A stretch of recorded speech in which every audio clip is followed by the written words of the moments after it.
Yo guys, welcome back to the channel. So today I want to talk to you guys a little bit about the main character or Esper 0 for NTE. I saw some comments on my previous video where I was talking about the best in slot weapon options for the main character, and a lot of people were under the impression that you shouldn't invest in the main character because they're only going to get power crept. So let's talk about it. I do think it's worth us just briefly talking about what power creep is and why to some degree it is always going to be inevitable, but that's not just for the main character, that's for every character. In games like this, they're free to play with massive systems and massive open world games, and that takes a lot of development costs, and so naturally they need to recoup their money, and they're not doing that based on just skins alone, at least not in our current models. Most of the time they need to make money on characters, right, which is the big money maker for all these games, whether that be Genshin Impact or Wuthering Waves or NTE. So in order to do that, they entice you to pull for new strong characters. And if you already have a couple of characters, let's say you're 6 months or a year into the game cycle, how do they get you to buy new characters once again? And that's by making newer, stronger, more powerful kits. And in turn, they also make harder content, which makes you more inclined to get those powerful characters. Now, some companies are better at building these types of content than others. Kuro Games, for example, the developers of Wuthering Waves, have done a good job of building different types of endgame content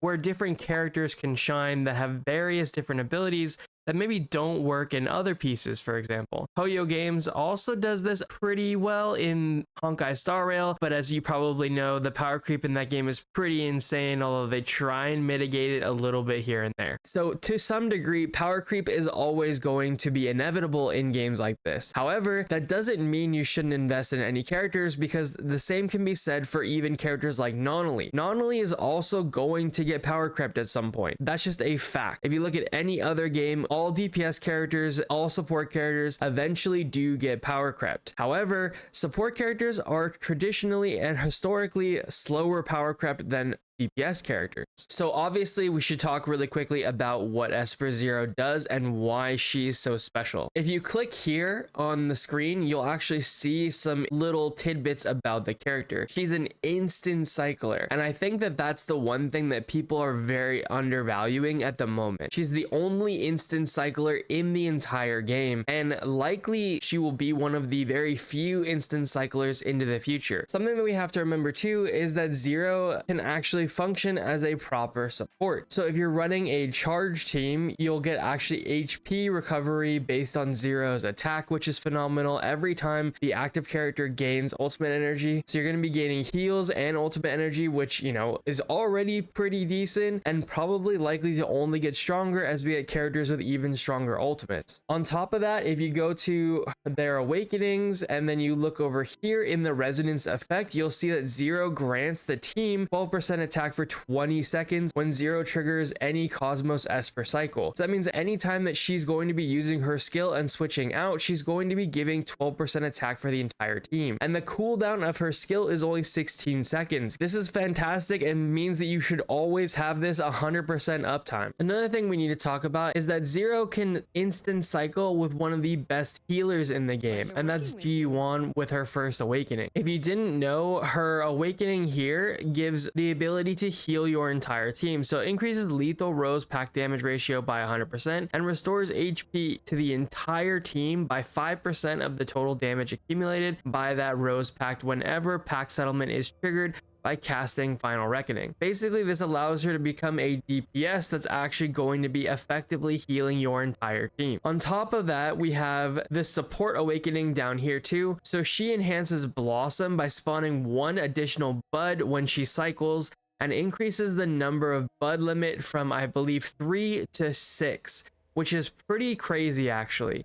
And what this means is that when you instant cycle from 0 to Ji-Yuan, it's essentially like doing 2 cycles into 1. So you get 2 blossoms for the price of an instant cycle, which you can do every 16 seconds from the main character. This is going to be a powerful staple for many teams. It only requires 2 characters, both of which provide you support that you need. And in general, supports in games like this always last the longest. Now let's go talk about the idea that a lot of main characters just are useless and get overpowered. For that, let's go ahead and check out everyone's favorite thing, the tier list. list. So Pridewin is a pretty common resource that many people in the community will end up using for this and most other gacha games. So let's check out what they have. So they actually rank the MC as the best T0 hybrid in the game. And they state their reasons for that are for the instant cycle ability, and then also just the fact that it's low investment and high value. Always gonna make sense when you have a character that you can get it for C6 to at least check out what they can really do. So obviously even on Pridewin, they value her very, very highly. The thing to remember about this too is also some of this will be dictated by the meta. The fact that right now Nonali is like one of the best damage dealers in the game means her pairing with the MC is kind of a natural fit, and that's kind of intended. But don't forget, as I said, you also have the two supports because G1 is also a T0.5 support as well, and they're not even considering her in her A1 form where she can also provide healing for your team. So if we go to Honkai Star Rail, you'll actually see that 3 versions of the main character are actually in the T0.5 Apex characters section. These versions of the character are extremely good and fantastic supports. Anytime you have main characters that are supports, it means they're not going to get overpowered and power crept by the actual meta of the game. The reason for that is the psychology of what people want to spend money on. People don't really like spending money on a support. It obviously is going to feel a lot more interesting and a lot more value if you spend money on something like a main DPS character. And you'll find that in many of these games, these main DPS characters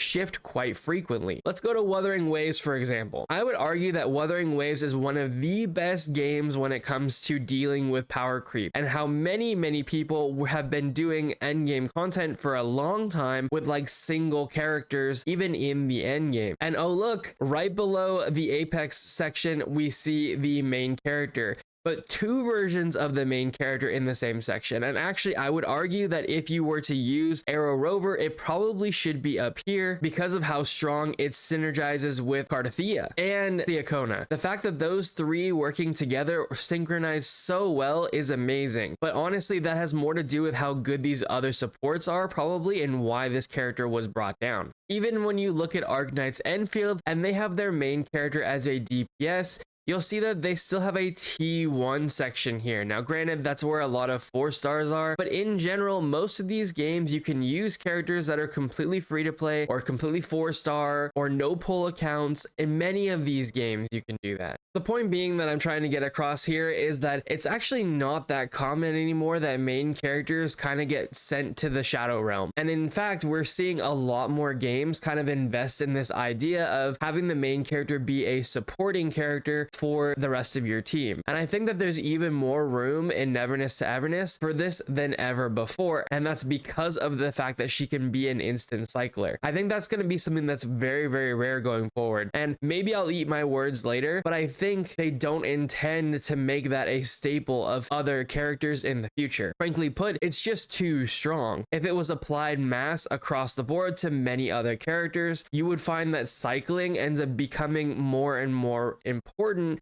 and it would also make the game kind of very unbalanced. So I don't think that they're going to naturally go to that. I do think that they might actually make instant cycling potentially an MC only thing. Now in the future, it might be a way that they sell like a big, 1.0 or 2.0 kind of unit, a big anniversary unit. But I do think that that's going to be how they like really draw people back to using the MC and giving the MC constant value. Because as the MC starts learning other elements and you start enabling instant cycling in other elements, it's really going to change up the meta and what is going to be the best options in the game. Also, I think that they personally intend to make the main character something that's like generally likable. I don't think they would have gone through the trouble of making all these additional character skins and making them so prevalent in the story by having so much voice acting and stuff if they didn't intend to make her actually important and valuable in the future. So I think that in general, the idea that you shouldn't invest in the main character just because they're the main character and they're likely to get power crept just doesn't really apply in NTE or really very many games of the same type of genre. So what do you guys think? Are you guys going to be investing in the main character? I know I am, and hopefully this video has done a good job of kind of showing you that I think it's actually a pretty safe investment, and I highly encourage you to take advantage of such a powerful character that everybody gets for free. If you guys like the video, leave the video a like down below. Comment down below if you guys have any questions, or if there's anything else you guys want to talk about, I'm always happy to talk with you guys down there. And of course, subscribe to the channel if you want to see more stuff like this, and I'll catch you guys in the next one. Peace.